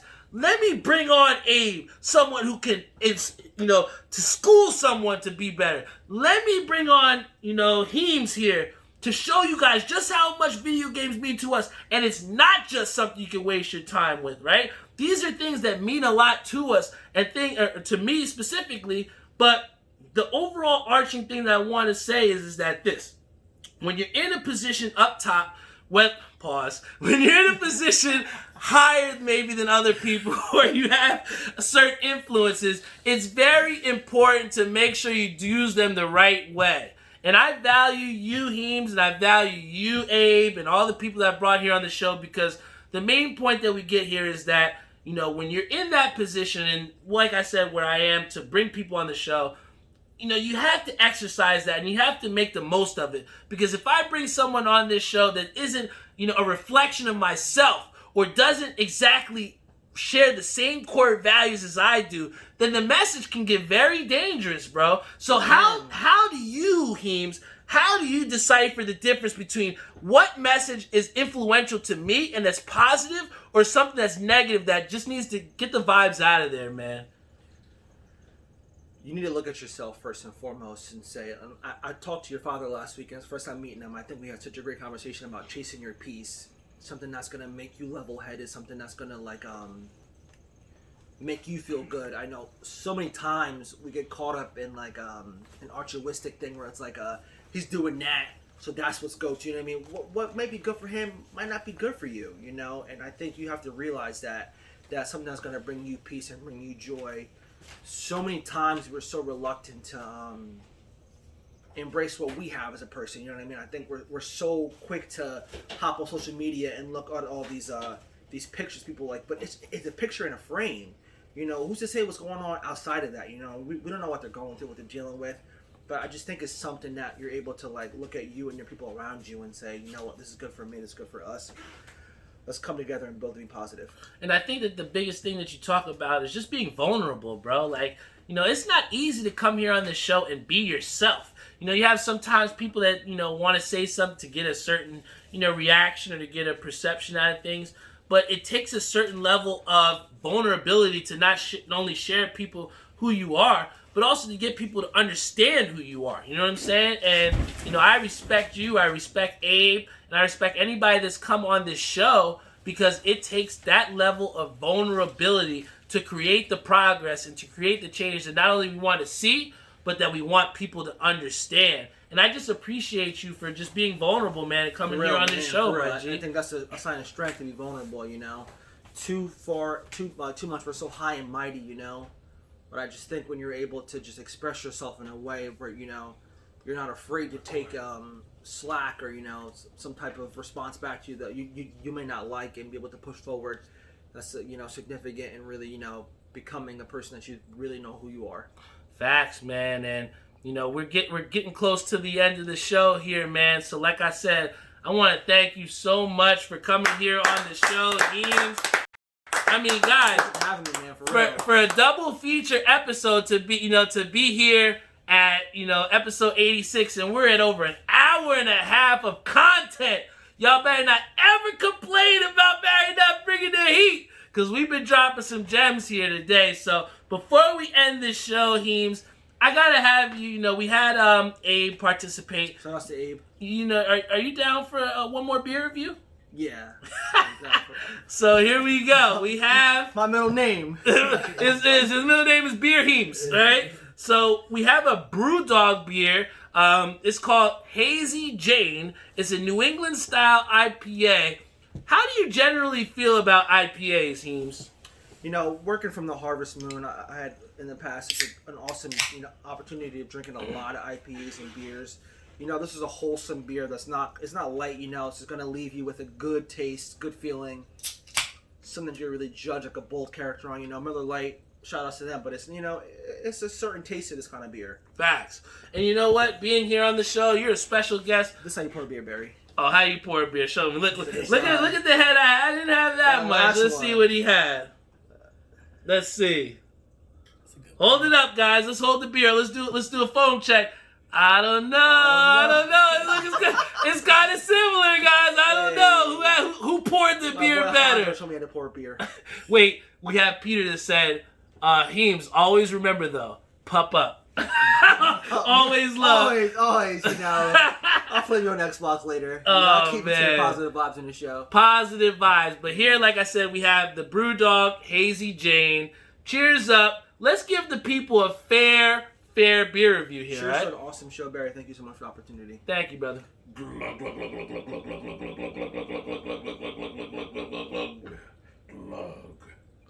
Damn, you heamed that. He literally heamed the beer. You know the vibes. Are we still recording on this Yes, one? we are. All right, good. Guys, we have been going so long that I had to make sure that the episode is recording on our YouTube. So please, remember, everybody check on our YouTube channel. Check out Spotify, Google Podcasts, Apple Podcasts.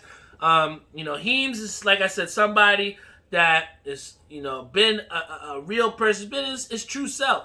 And, you know, when you talk about surrounding yourself around people that, you know, push you to do positive things, you know, Heems has been one of those people. You know, my boy Abe has been one of those people who came on the show. Yes, sir. And mainly, like I said, the main thing that I want anybody that watches this show, or any time that you get on that, I want you to understand that anybody that come on this show is not a regular person. That's somebody that means a lot to me. You can't just come on the show and say, hey, I feel like I want to be on the Talk That Talk show. That's just not happening. Not gonna happen. But, you know, the people that I bring on this show are a direct representation of who I am and who I choose to surround myself around. And the last bit of advice that I can tell you guys out there, I try to give something at the end of each show, but the main thing that I can say is just surround yourself around people that influence you to do great things, all right?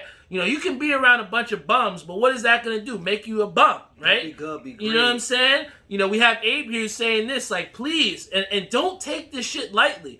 Surround yourself around people that will make you be better. And if you do that, I promise you, you'll have anything and everything that you want in life. I'm not exactly where I want to be right now, and I'm trying to grind. But what I'm telling you is this: I'm going to continue to surround myself around people that will help me to get to the place that I want to be. And, you know, to have him wearing this shirt, to have Abe wearing his shirt, you know, to be able to put out this type of stuff, man, you know, it means the world to me. Yo, before we get off, Heems, what does it mean to you to rock a Talk That Talk show shirt, bro? It embodies hard work, you know. I just think that you're so relatable to people around you where, like, hard work is attainable, you know. We're not living on, like, a dream. We're not getting handouts. We're really grinding for what we have from the OG1 to where we are right now. If you put your mind to it, you can do it. but it's not something that you pop up once in a while to work hard for. It's not something that, you know, every day I do a little bit. No, it's something that I think you get up and you just have these visions of greatness, and you have these things that you say to yourself, like, you know, this Friday, this is going to be the content that we give out. This isn't something that we give a half-ass effort to. Facts, so man. wearing this kind of stuff when I'm at the gym too, extra 2 sets of reps, you know what I mean? Extra something just to, you know, just to keep it with the quota. Facts, man. You know, putting on that shirt, you know, it means something. Not everybody can get a shirt too. People ask me, why can't you just buy this shirt? You know, why? Time with it. You know, I mean, look, if you slept on this OG9 release, you slept. You're not getting one. You know what I'm saying? So, you know, I think that, you know, there's a specific reason why we don't mass produce all of these things. I mean, we make a certain amount because, you know, we kind of cater to the people that putting this shirt on, it means something, you know? And as long as I'm going to be before here on this mic, as long as I got this light here, as long as I have Facebook, Instagram, YouTube, you name it, I got my friends here on the show, I promise you all that if you wear this shirt, or if you want to find and seek a way to wear this shirt, I promise you, it's going to mean something. You're not going to just be able to put that shirt on and say, oh, that's just a shirt. Having that talk show, it means that you're going to work extremely hard. It means you're going to give 110%. And it means that you're going to influence people around you to be the best person of themselves, be the best version of themselves, and to be the best version of yourself. And that's the reason why you are able to wear that shirt. And I thank you so much, as always, for supporting me, Heems, whether it's on Xbox, whether it's on the support of these releases. Just shout-outs, man. Shout-outs are free. Yeah, man. No, doesn't take too much. I mean that shit, man. Doesn't take too much. You know? Repost a retweet, you know, highlight somebody in your Instagram post. I always try to shout out your wins on Warzone. Something to just give recognition to people who deserve hard work. Right, man? Before, you know, people are so quick to put on Fendi, but they don't want to support black businesses. So thank you so much, you know, for supporting me, brother, and supporting my vision. And like I said, we had the great opportunity of having a $1 raffle for one of these OG9 shirts. So can you just real quick show them what the back and the front looks like? We have on the back, we have the Talk That Talk show with the established 2019 here. And then on the front, Heemers, we have the small print over the breast. If you did not get a chance to put in $1, I'm sorry, but you know, over the course of these episodes, they're gonna have chances to win some merch and to get in. So please do not sleep. And to that note, let's bring it over, Dad. All right, Heems, you got one job and one job alone. You're gonna push that button in the middle, and we're gonna see. Yeah, and we're gonna see the click button right here, and we're gonna see who won themselves an OG9. So everyone that supported on the $1 raffle for the OG9, here is the raffle for the very last OG9. Here we go. All right, and the wheel is spinning. The wheel is spinning, and the winner is, who's the winner? Doc G. Let's go. Doc G. Doc G is the winner. She gave me very specific instructions that if she was the winner, we got to spin the wheel again. So what do you think? You going to spin it again? I think I will. All right. Shout out to Doc G. You are the winner. We'll get you a special prize, girl. You got it. All right. We're going to, done, right? Yeah, and then spin it again. In the middle. In the middle, right here. Non-listening vibes, guys. Non-listening. Rookie vibes. All right, we're going to spin the wheel yet again. And the winner is... Marissa! Shout out to Marissa! The first... Oh, man. Shout out to Marissa. You know, I haven't seen her since the York College days, but... You know, she was somebody that was so happy to support, and I thank her so much, man. So, Marissa, I'm going to get your address. We're going to send out your shirt immediately. Look, she said, yeah! Yeah! She spelled it like a Jersey kid, too. Yes! You know the vibes, man. That's huge time vibes, man. Shout out to Marissa. She got married over, the past couple of years. Congratulations to you. She's building her family. Marissa, you're a great person, and who better to win this, man? So, we spent a lot of time in college having fun, and I appreciate you for supporting in this show, and we're gonna get a shirt sent out to you. So shout out to Marissa for being the winner, and Doc G, don't forget, girl, I'm gonna give you a special surprise. All right, don't worry, you got the win there. But to everyone out there, cheers up. This is the Talk That Talk show. We had Heems come on, and we had Abe here as a guest on the show. Slide on over, Abe. Yo, let's tell you what. Josh asked for all three of us to be here on cam. So here. Everybody, it's an awesome episode. Oh man, this, like I said, Theo said this could be one of the best episodes of all time. It is. We had almost 30 people, 40 people here on the live stream. So, like I said, it means the world to me, guys.